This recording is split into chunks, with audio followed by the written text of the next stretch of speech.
অশ্বগন্ধা এর মাদার আমাদের ব্রেনের ওপর প্রভাব ফেলে, আমাদের মাংসপেশির ওপর প্রভাব ফেলে।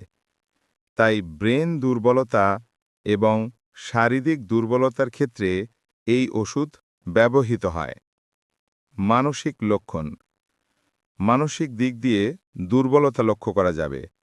রোগীর স্মরণশক্তি বা স্মৃতিশক্তি কম থাকবে, তার ব্রেনে দুর্বলতা থাকবে, তার ঘুম কম হবে, মেন্টাল স্ট্রেস বা চাপ থাকবে, মানসিক অবসাদ বা ডিপ্রেশন থাকবে। শারীরিক লক্ষণ।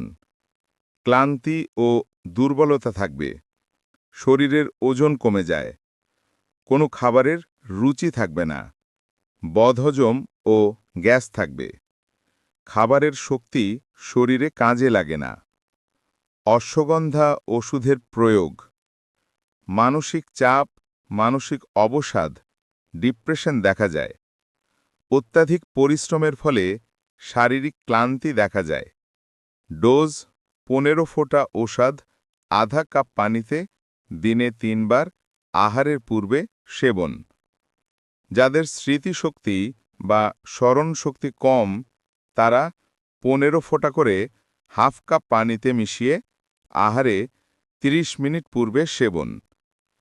শরীরের ওজন কম, মাংসপেশি কম, এক্ষেত্রে বড়রা 30 ফোঁটা আধা কাপ পানিতে মিশিয়ে দিনে 3 বার সেবন এবং ছোটরা 10 ফোঁটা করে আধা কাপের সঙ্গে মিশিয়ে দিনে 3 বার সেবন। ক্যান্সার সেল বৃদ্ধি করে না, অর্থাৎ ক্যান্সার প্রতিরোধে ইহা ব্যবহৃত হয়।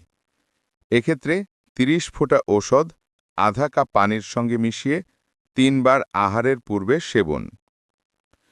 ব্লাড ক্যান্সারে কেমোথেরাপি দেয়া ক্যান্সার প্রতিরোধ হিসেবে অশ্বগন্ধা মাদার ব্যবহার করতে হয়। এতে দুর্বলতা দূর হয়।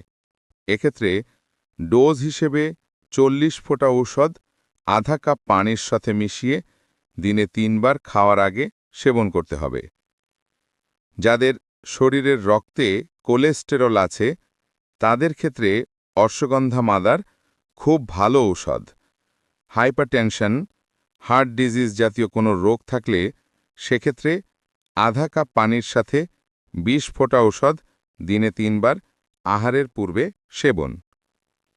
রোগ প্রতিরোধ ক্ষমতা বা ইমিউনিটি পাওয়ার বাড়িয়ে দেয় ashwagandha mother.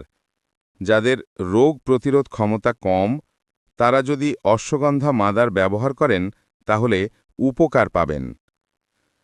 Urinary track ইনফেকশনে ashwagandha ব্যবহৃত হয়। এছাড়া প্রদাহজনিত যে কোনো সমস্যার ক্ষেত্রে অশ্বগন্ধা মাদার ব্যবহৃত হয়। এর ডোজ 15 ফোঁটা ঔষধ হাফ কাপ পানিতে মিশিয়ে আহারের 30 মিনিট পূর্বে সেবন। বাতের ক্ষেত্রে গেটে বাত, গড, সন্ধিবাত, রিউমাটিড আর্থ্রাইডে অশ্বগন্ধা মাদার ব্যবহার করলে উপকার পাওয়া যায়। অন্যান্য ঔষধের সাথে বিশেষ করে ঠান্ডায় ব্যথা বাড়লে অশ্বগন্ধা মাদার 20 ফোঁটা ঔষধ হাফ কাপ পানির সঙ্গে মিশিয়ে দিনে 3 বার আহারের পূর্বে অথবা পরে সেবন। অল্প বয়সে যদি অধিক বয়স মনে হয়, সেই ক্ষেত্রে অশ্বগন্ধা মাদার ব্যবহার করলে উপকার পাওয়া যাবে। এটি হলো অ্যান্টিঅক্সিডেন্ট ঔষধ।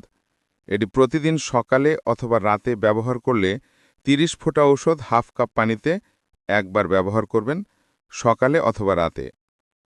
মানসিক দুর্বলতা, শারীরিক দুর্বলতার কারণে যদি পুরুষদের যৌন দুর্বল লক্ষ্য করা যায়, সেই ক্ষেত্রে অশ্বগন্ধা মাদার ব্যবহার করা যায়। এটি শীঘ্র পতন, লিঙ্গের শিথিলতা, ধ্বজভঙ্গ, পুরুষের বন্ধ্যাত্ব, শুক্রাণুর সংখ্যা কম, এসব ক্ষেত্রে এই অশ্বগন্ধা মাদার ব্যবহার করা হয়ে থাকে। এ কারণে 20 ফোঁটা ঔষধ আধা কাপ পানির সাথে মিশিয়ে দিনে 3 বার আহারের 30 মিনিট পূর্বে সেবন। মহিলাদের মানসিক, শারীরিক দুর্বলতা থাকে, মাসিক ঋতুস্রাব বা অনিয়মিত ঋতুস্রাব থাকলে সেই ক্ষেত্রে অশ্বগন্ধা মাদার ব্যবহার করলে উপকার পাওয়া যায়। এটা 3 থেকে 6 মাস ব্যবহার করলে উপকার পাওয়া যায়। বিশেষ দ্রব্য। গর্ভবতী মহিলা বা বাচ্চাদের দুধ খাওয়ানো মহিলাদের ক্ষেত্রে ডাক্তারের পরামর্শ অনুযায়ী ব্যবহার করবেন। ভিডিওটি ভালো লাগলে অবশ্যই আমাদের চ্যানেল সাবস্ক্রাইব করবেন আর বন্ধুদের মাঝে শেয়ার করবেন। আপনার একটি শেয়ার আপনার বন্ধুদের অনেক উপকারে লাগবে। এতক্ষণ ধরে ভিডিওটি দেখার জন্য অসংখ্য ধন্যবাদ।